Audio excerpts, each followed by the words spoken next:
Okie doke. Took too long again, but let's go. So, yesterday we learned about dynamic memory allocation for arrays and how to prevent memory leaks that are caused by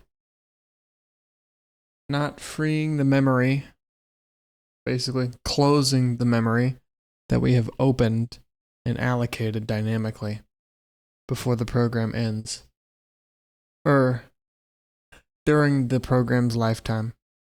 So if I call a program and I dynamically allocate an integer, but then I return from the function without, a function that dynamically allocates an integer or an array of them, but then the function returns without closing them or without freeing the integer, then that piece of memory will still be used up. And if we call it again and again and again, perhaps in a loop, well, those integers are going to just pile up. So 4 bytes, 4 bytes, 4 bytes, 4 bytes, a loop 1,000 times, 4,000 bytes, 4 megabytes of memory right there. Or, we'll hold kilobytes. Sorry, not megabytes, Jesus. Because mega's 10 to the 6th, right? So isn't that a million, 1,000, thousands, a kilobyte?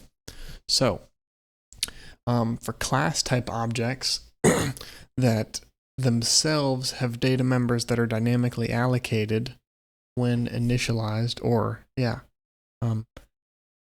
it makes sense to free them in the constructor, but that also means that we don't want to free them until then. So if I had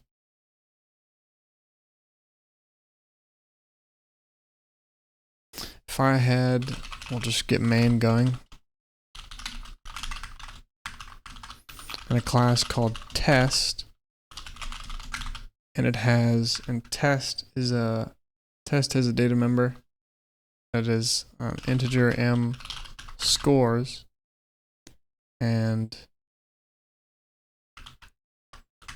can we do it here?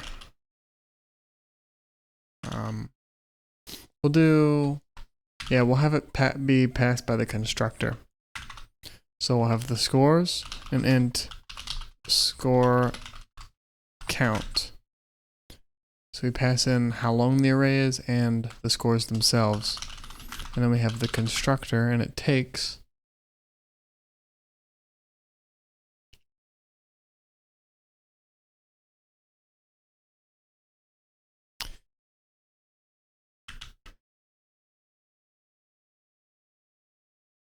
if we were doing a class template and scores was a standard array and it had a certain size, then we could use the size here. But let's say we don't know the size, but we have to pass it. So you pass, okay.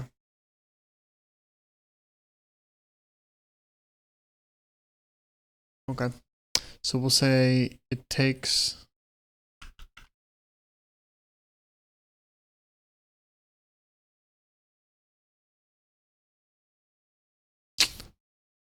m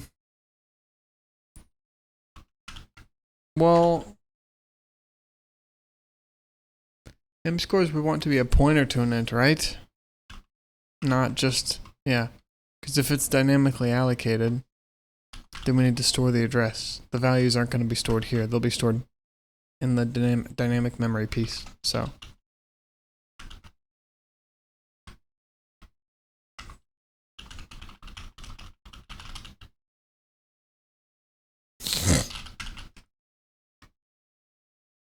okay.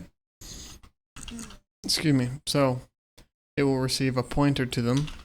So an int pointer called scores, and then an int score count.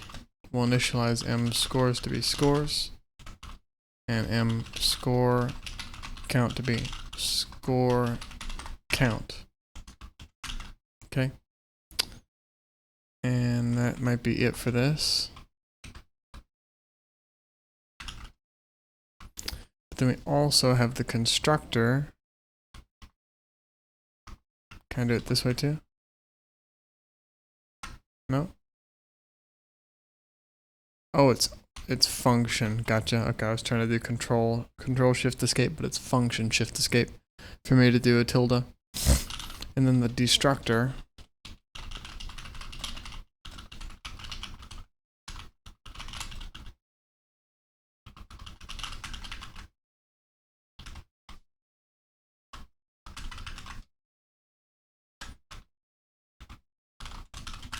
Okay. And all it does is, right?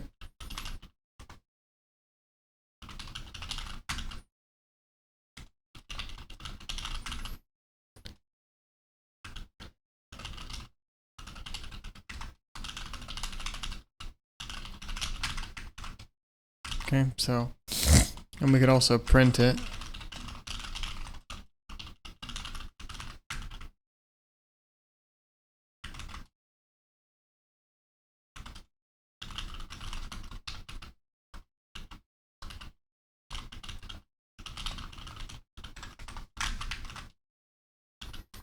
I could make a test and just call it X. And I guess we explicitly do have to pass it, huh? Yeah, because there's no default constructor, so it's expecting 2, right? Yep. And in this case, we're going to pass it new int of some size, or 6, sure. And let's say they're initialized with 0. And then there is, oh wait, yeah, there's more stuff too. Fuck. And then we'll pass it 6. Okay. We don't do anything, we just have it, and then eventually it gets destroyed, and that gets called.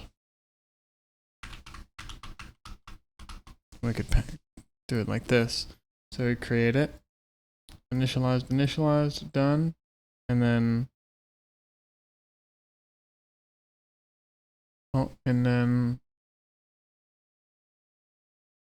main is returning, which means local variables need to be destroyed, which means the memory is freed, and then printed, oh, and then end.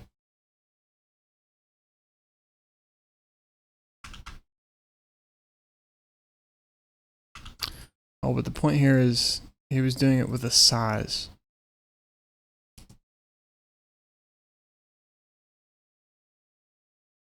So actually, I think he was doing int score count.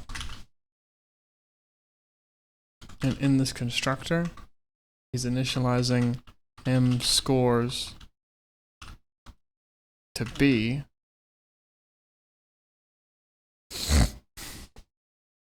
new int score count.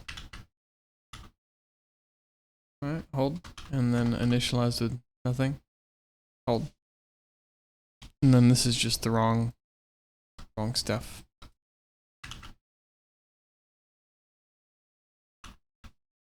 Okay, fine. So you create it with the size. Problem here is int is the size, and we need this to be a size t. So I'll just do a static cast to a standard size t.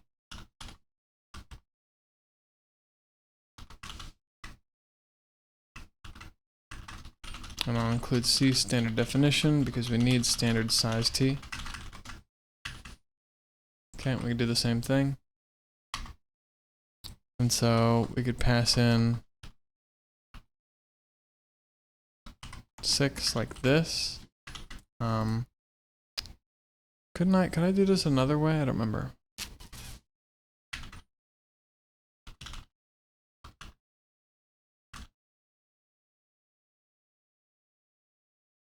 Isn't there a way where the list constructor is preferred?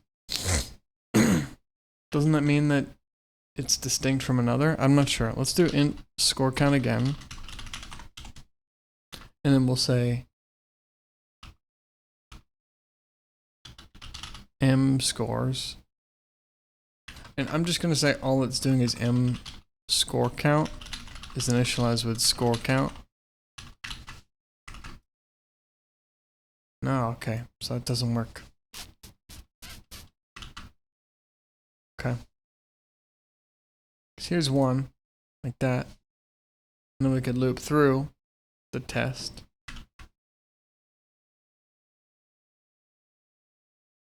And so we could print it to avoid print scores.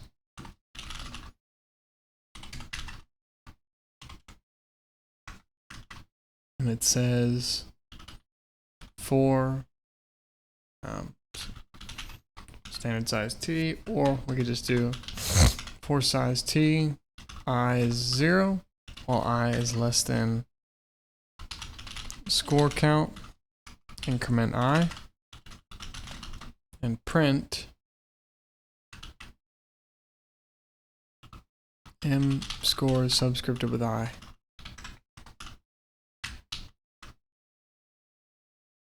Okay, and then we can do x print scores. Oh, hold.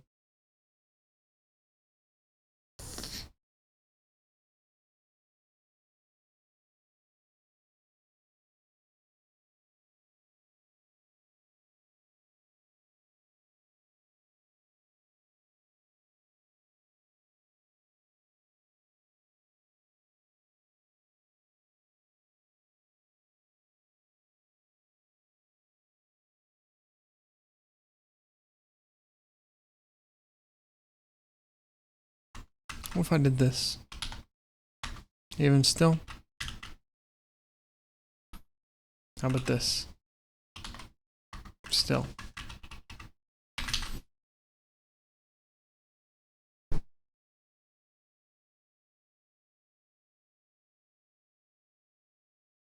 So m scores gets this dynamically allocated memory, a new int, it's the array version of new. And I could initialize them.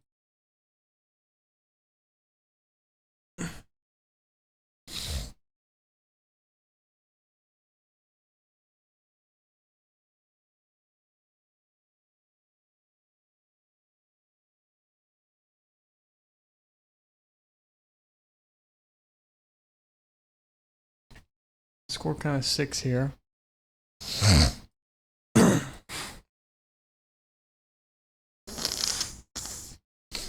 We're subscripting with I and incrementing I. Not sure why that's not working right now.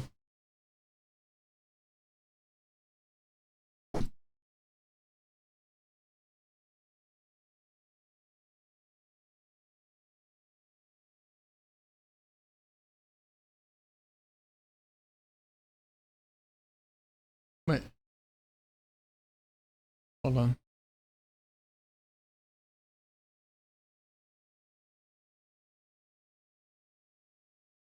Oh, score count isn't being initialized. That makes sense. Score count is size 0. 0 is not less than 0. It won't do anything. Okay.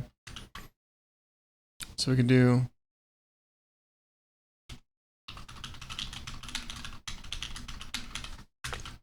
two parts here.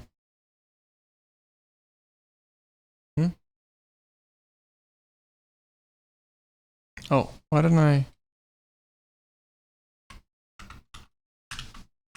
just miss the semicolon somehow? Now it prints. Okay, cool. And then I could initialize these to be whatever.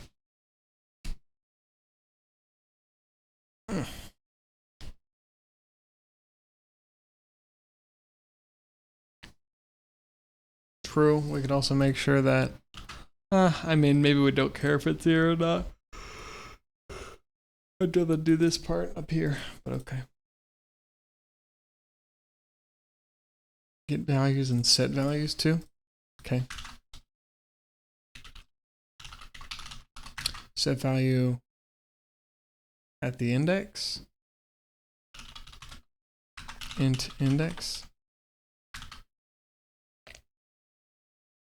And we'll say, one, we have to assert that the size is right. So we can assert, we need C, C assert. That's the wrong spot.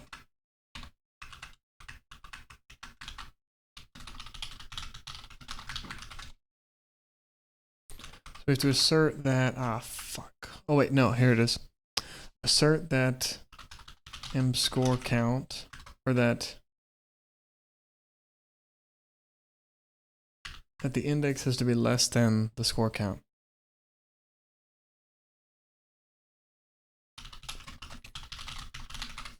Why equal? No, equal won't work, because it's the score count of 6, it's the size of 6, we can't use index, so it has to be less. I think so. Okay, what's happening here? Oh, oops, score count. Okay, so one, we have to assert that. Validate index. And then we also need to set the value. So we're going to say scores at that index is, and it's set value index and then int value, right? Okay. And so we'll do x set value index 4 and set it to 43. And we'll print the scores. It should be 4 zeros, 43 0. Yep, cool. And then get value int get value. And this will be const because we're not changing anything. Get value we want at index. And we'll say int index return. Well, we could do the same thing. We assert again.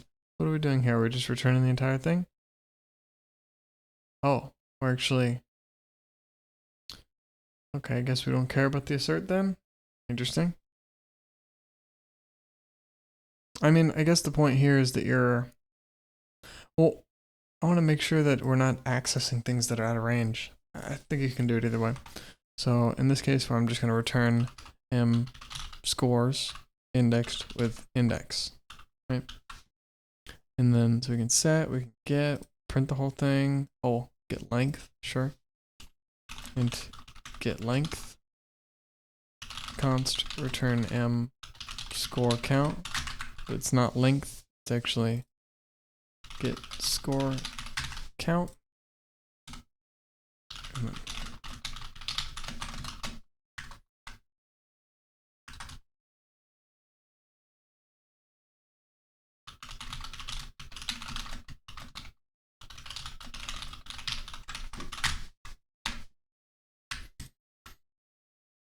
Oops, semicolon's in the wrong spot.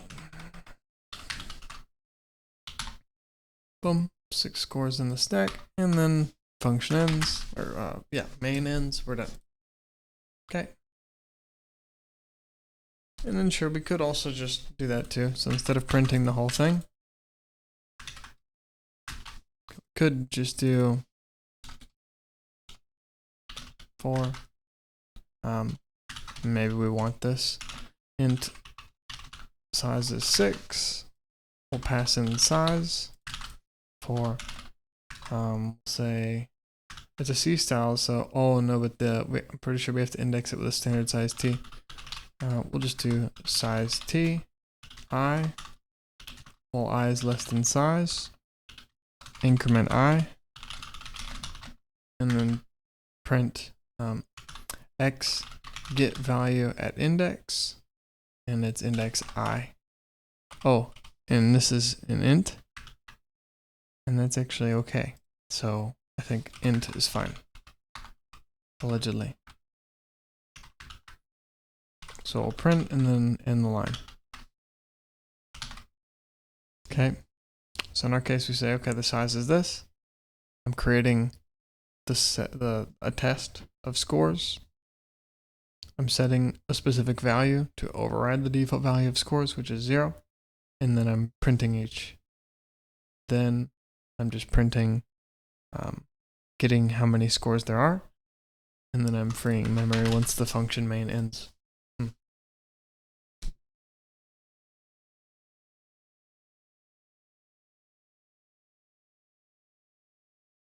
Okay.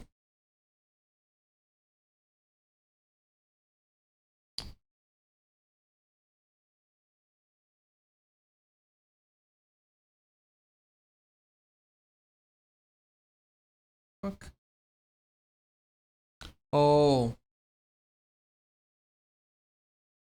Class int array has pointer member data members, but does not override int array. Is it because that already exists? Is the point that int array is already a thing, and if you delete it, then it's not trying to convert from whatever your argument is here? That might be it.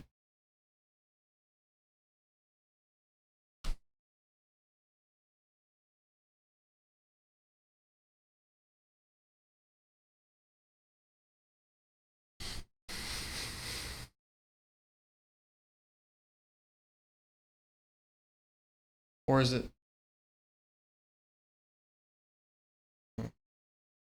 Okay. Do we get an error here? No.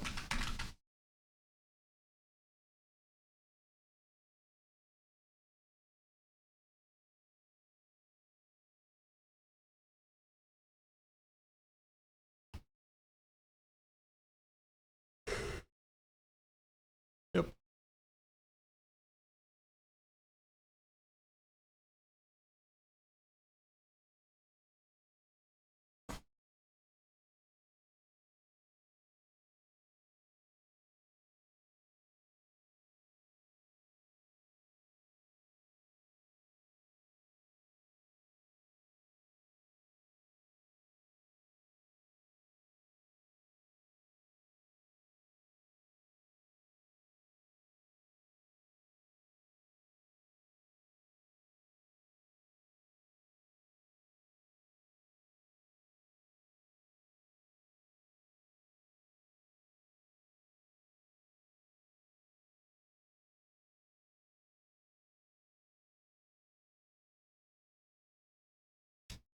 I'll be right back.